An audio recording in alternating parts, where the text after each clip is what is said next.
राजा परीक्षित ने पूछा, भगवान ब्रह्म कार्य और कारण से सर्वथा परे है। सत्व, रज और तम ये तीनों गुण उसमें हैं ही नहीं। मन और वाणी से संकेत रूप में भी उसका निर्देश नहीं किया जा सकता। दूसरी ओर समस्त श्रुतियों का विषय गुण ही हैं। वे जिस विषय का वर्णन करती हैं उसके गुण, जाति, क्रिया अथवा रूढ़ि का ही निर्देश करती हैं। ऐसी स्थिति में श्रुतियाँ निर्गुण ब्रह्म का प्रतिपादन किस प्रकार करती हैं, क्योंकि निर्गुण वस्तु का स्वरूप तो उनकी पहुँच के परे है। श्री सुखदेव जी कहते हैं, परीक्षित, भगवान सर्वशक्तिमान और गुणों के निधान हैं। श्रुतियाँ स्पष्टतः सगुण का ही निरूपण करती हैं, परंतु विचार करने पर उनका तात्पर्य निर्गुण ही निकलता है। विचार करने के लिए ही भगवान ने जीवों के लिए बुद्धि, इंद्रिय, मन और प्राणों की सृष्टि की है। इनके द्वारा वे स्वेच्छा से अर्थ, धर्म, काम अथवा मोक्ष का अर्जन कर सकते हैं। प्राणों के द्वारा जीवन धारण, श्रवण आदि इंद्रियों के द्वारा महावाक्य आदि का श्रवण, मन के द्वारा मनन और बुद्धि के द्वारा निश्चय करने पर श्रुतियों के तात्पर्य निर्गुण स्वरूप का साक्षात्कार हो सकता है। इसलिए श्रुतियाँ सगुण का प्रतिपादन करने पर भी वस्तुतः निर्गुण परक हैं। ब्रह्मा का प्रतिपादन करने वाली उपनिषद का यही स्वरूप है। इसे पूर्वजों के भी पूर्वज सनकादि ऋषियों ने आत्मनिश्चय के द्वारा धारण किया है। जो भी मनुष्य इसे श्रद्धापूर्वक धारण करता है वह बंधन के कारण समस्त उपाधियों, अनात्म भावों से मुक्त होकर अपने परम कल्याण स्वरूप परमात्मा को प्राप्त हो जाता है। इस विषय में मैं तुम्हें एक गाथा सुनाता हूँ। उस गाथा के साथ स्वयं भगवान नारायण का संबंध है। वह गाथा देवर्षि नारद और ऋषि श्रेष्ठ नारायण का संवाद है। एक समय की बात है, भगवान के प्यारे भक्त देवर्षि नारद जी विभिन्न लोकों में विचरण करते हुए सनातन ऋषि भगवान नारायण का दर्शन करने के लिए बद्रिकाश्रम गए। भगवान नारायण मनुष्यों के अभ्युदय, लौकिक कल्याण और परम निःश्रेयस भगवत स्वरूप अथवा मोक्ष की प्राप्ति के लिए इस भारतवर्ष में कल्प के प्रारंभ से ही धर्म, ज्ञान और संयम के साथ महान तपस्या कर रहे हैं। परीक्षित, एक दिन वे कलाप ग्रामवासी सिद्ध ऋषियों के बीच में बैठे हुए थे। उस समय नारद जी ने उन्हें प्रणाम करके बड़ी नम्रता से यही प्रश्न पूछा जो तुम मुझसे पूछ रहे हो। भगवान नारायण ने ऋषियों की उस भरी सभा में नारद जी को उनके प्रश्न का उत्तर दिया और वह कथा सुनाई जो पूर्वकालीन जनलोक निवासियों में परस्पर वेदों के तात्पर्य और ब्रह्मा के स्वरूप के संबंध में विचार करते समय कही गई थी।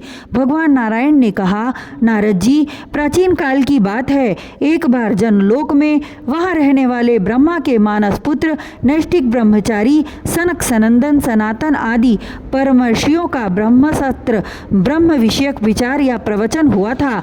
उस समय तुम मेरी श्वेत द्वीपाधिपति अनिरुद्ध मूर्ति का दर्शन करने के लिए श्वेत द्वीप चले गए थे। उस समय वहाँ उस ब्रह्मा के संबंध में बड़ी ही सुंदर चर्चा हुई थी, जिसके विषय में श्रुतियाँ भी मौन धारण कर लेती हैं। स्पष्ट वर्णन न करके तात्पर्य रूप से लक्षित कराती हुई उसी में सो जाती हैं। उस पर ब्रह्म सत्र में यही प्रश्न उपस्थित किया गया था जो तुम मुझसे पूछ रहे हो। सनक, सनंदन, सनातन, सनत कुमार ये चारों भाई शास्त्रीय ज्ञान, तपस्या और शील स्वभाव में समान हैं। उन लोगों की दृष्टि में शत्रु, मित्र और उदासीन एक से हैं। फिर भी उन्होंने अपने में से सनंदन को तो वक्ता बना लिया और शेष भाई सुनने के इच्छुक बनकर बैठ गए। सनंदन जी ने कहा, जिस प्रकार प्रातःकाल होने पर सोते हुए सम्राट को जगाने के लिए अनुजीवी बंदीजन उसके पास आते हैं और सम्राट के पराक्रम तथा सुयश का गान करके उसे जगाते हैं, वैसे ही जब परमात्मा अपने बनाए हुए संपूर्ण जगत को अपने में लीन करके अपनी शक्तियों के सहित सोए रहते हैं, तब प्रलय के अंत में श्रुतियाँ उनका प्रतिपादन करने वाले वचनों से उन्हें इस प्रकार जगाती हैं। श्रुतियाँ कहती हैं, अजीत, आप ही सर्वश्रेष्ठ हैं। आप पर कोई विजय नहीं प्राप्त कर सकता।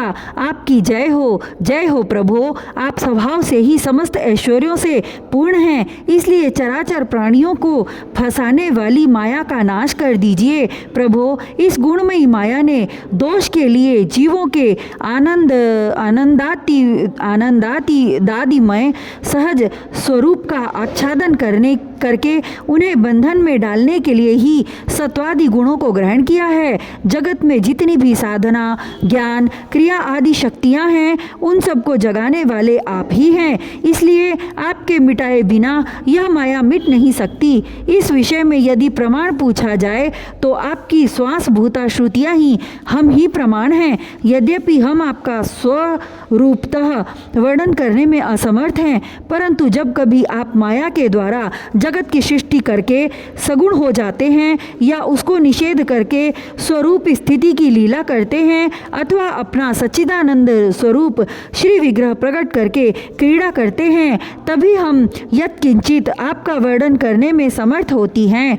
इसमें संदेह नहीं है कि हमारे द्वारा इंद्र, वरुण आदि देवताओं का भी वर्णन किया जाता है, परंतु हमारे श्रुतियों के सारे मंत्र अथवा सभी मंत्र दृष्टा ऋषि प्रतीत होने वाले इस संपूर्ण जगत को ब्रह्म स्वरूप ही अनुभव करते हैं, क्योंकि जिस समय यह सारा जगत नहीं रहता उस समय भी आप बच रहते हैं।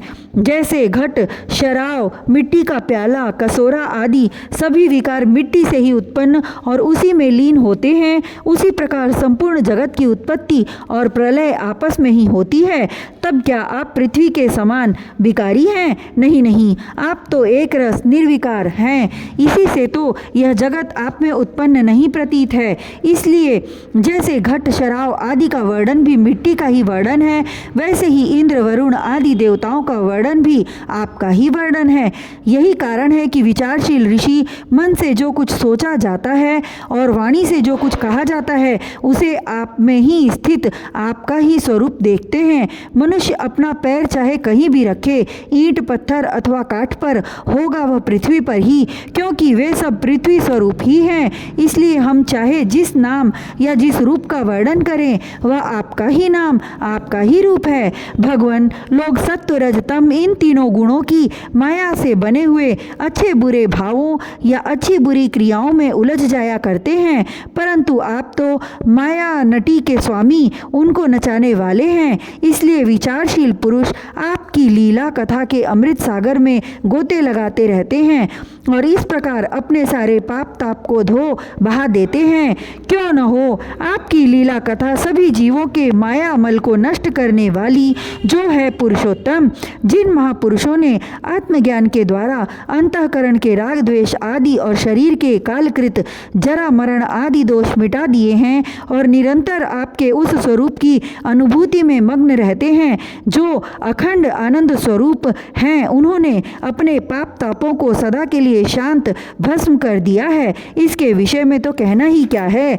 भगवान, प्राणधारियों के जीवन की सफलता इसी में है कि वे आपका भजन सेवन करें, आपकी आज्ञा का पालन करें। यदि वे ऐसा नहीं करते तो उनका जीवन व्यर्थ है और उनके शरीर में श्वास का चलना ठीक वैसा ही है जैसा लोहार की धोकनी में हवा का आना जाना। महत्त्व, अहंकार आदि ने आपके अनुग्रह से आपके उनमें प्रवेश करने पर ही इस ब्रह्मांड की सृष्टि की है।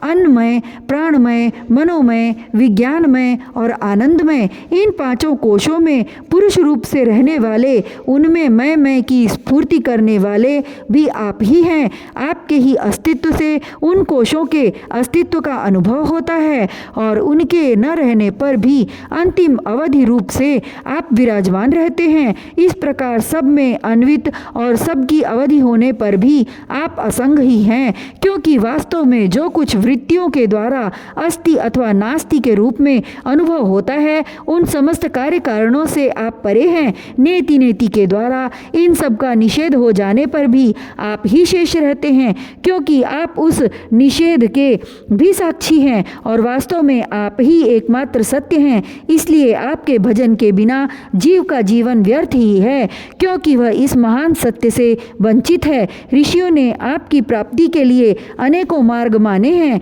उनमें जो स्थूल दृष्टि वाले हैं वे मणिपूरक चक्र में अग्नि रूप से आपकी उपासना करते हैं। अरुण वंश के ऋषि समस्त नाड़ियों के निकलने के स्थान हृदय में आपके परम सूक्ष्म स्वरूप दहर ब्रह्मा की उपासना करते हैं। प्रभो, हृदय से ही आपको प्राप्त करने का श्रेष्ठ मार्ग सुषुम्ना नाड़ी ब्रह्म रंध्रक तक गई हुई है।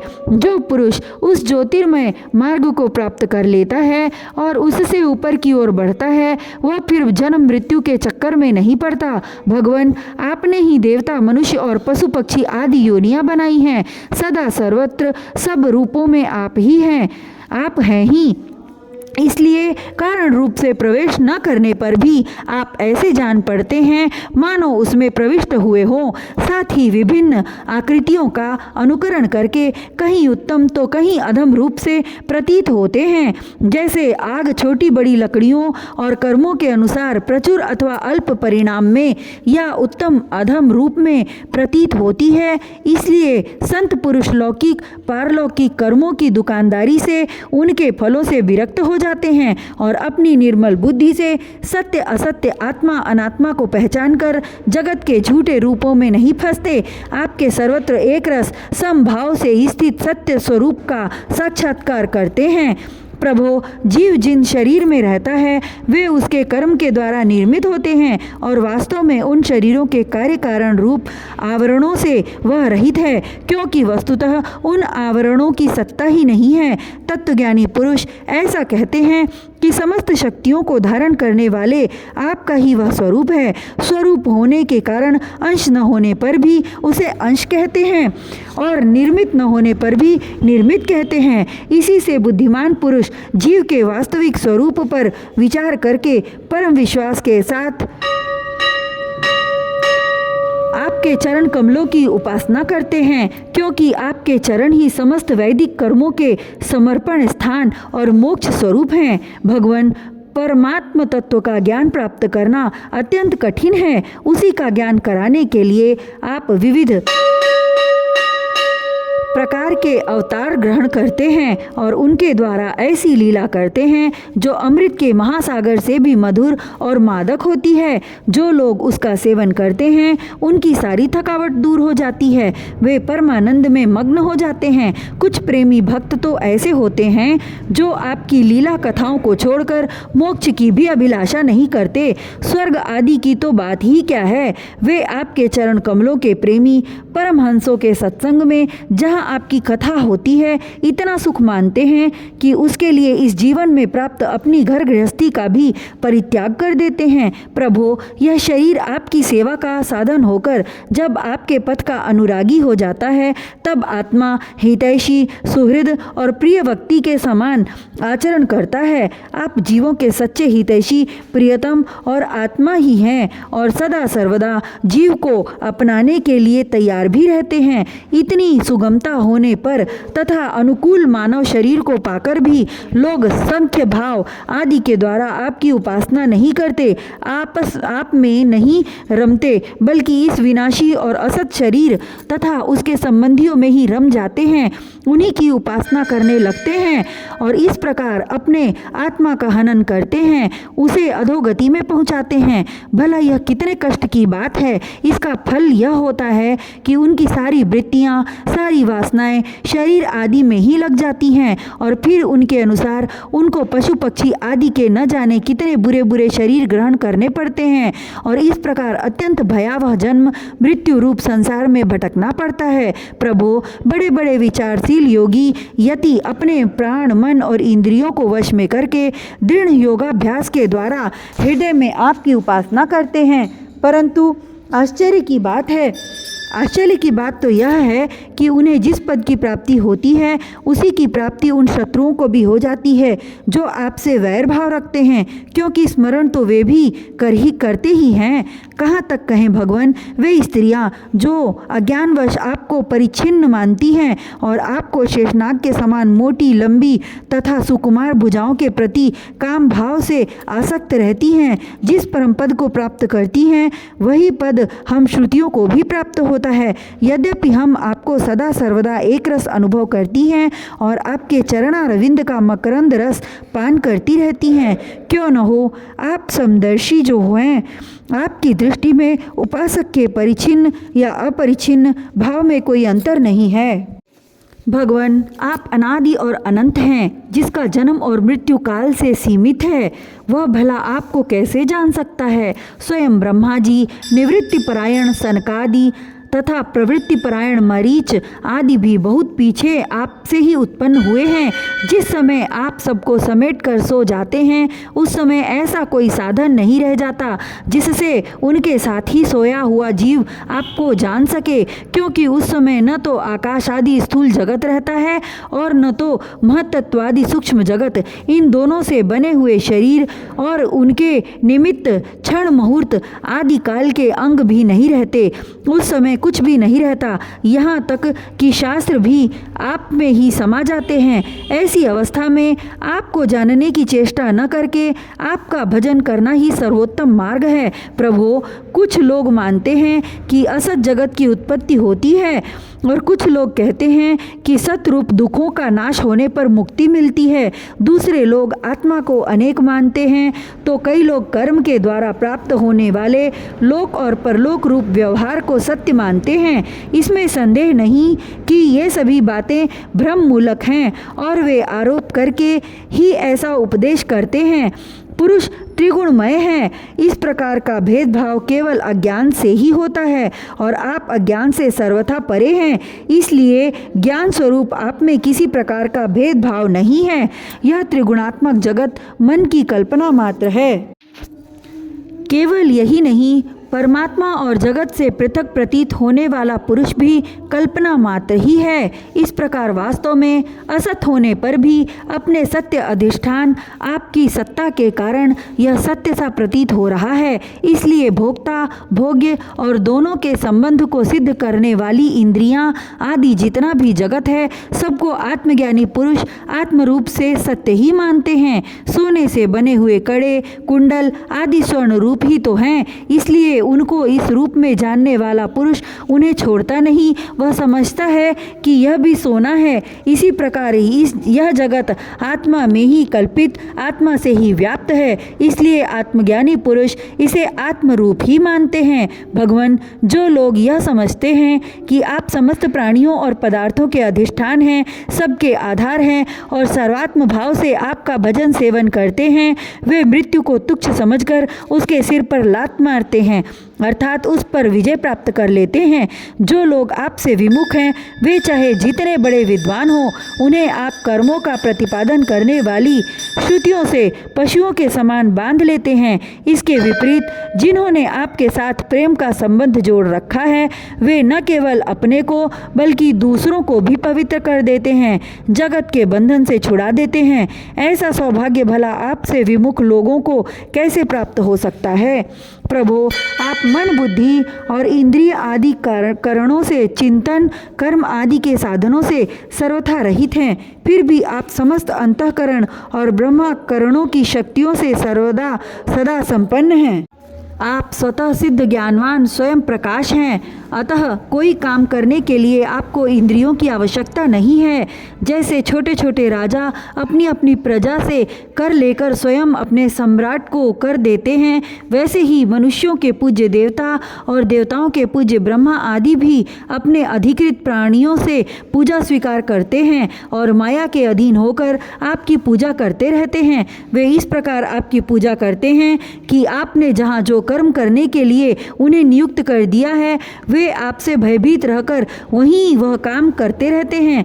नित्य मुक्त आप मायातीत हैं, फिर भी जब अपने ईक्षण मात्र से, संकल्प मात्र से माया के साथ क्रीड़ा करते हैं तब आपका संकेत पाते ही जीवों के सूक्ष्म शरीर और उनके सुप्त कर्म संस्कार जग जाते हैं और चराचर प्राणियों की उत्पत्ति होती है। प्रभो, आप परम दयालु हैं। आकाश के समान सब में सम होने के कारण ना तो कोई आपका अपना है और न तो पराया। वास्तव में तो आपके स्वरूप में मन और वाणी की गति ही नहीं है। आप में कार्य कारण रूप प्रपंच का अभाव होने से ब्रह्मा दृष्टि से आप शून्य के समान ही जान पड़ते हैं, परंतु उस दृष्टि के भी अधिष्ठान होने के कारण आप परम सत्य हैं। भगवान, आप नित्य एक रस हैं। यदि जीव असंख्य हो और सब के सब नित्य एवं सर्वव्यापक हों, तब तो वे आपके समान ही हो जाएंगे। उस हालत में वे शासित हैं और आप शासक, यह बात बन ही नहीं सकती। और तब आप उनका नियंत्रण कर ही नहीं सकते। उनका नियंत्रण आप तब कर सकते हैं जब वे आपसे उत्पन्न एवं आपकी अपेक्षा न्यून हो। इसमें संदेह नहीं है कि ये सब के सब जीव तथा इनकी एकता या विभिन्नता आपसे ही उत्पन्न हुई है, इसलिए आप उनमें कारण रूप से रहते हुए भी उनके नियामक हैं। वास्तव में आप उनमें समरूप से स्थित हैं, परंतु यह जाना नहीं जा सकता कि आपका वह स्वरूप कैसा है, क्योंकि जो लोग ऐसा समझते हैं कि हमने जान लिया, उन्होंने वास्तव में आपको नहीं जाना। उन्होंने तो केवल अपनी बुद्धि के विषय को जाना है जिससे आप परे हैं। और साथ ही मति के द्वारा जितनी वस्तुएं जानी जाती हैं वे मतियों की विभिन्नता के कारण भिन्न भिन्न होती हैं, इसलिए उनकी दुष्टता एक मत के साथ दूसरे मत का विरोध प्रत्यक्ष ही है। अतएव आपका स्वरूप समस्त मतों के परे है।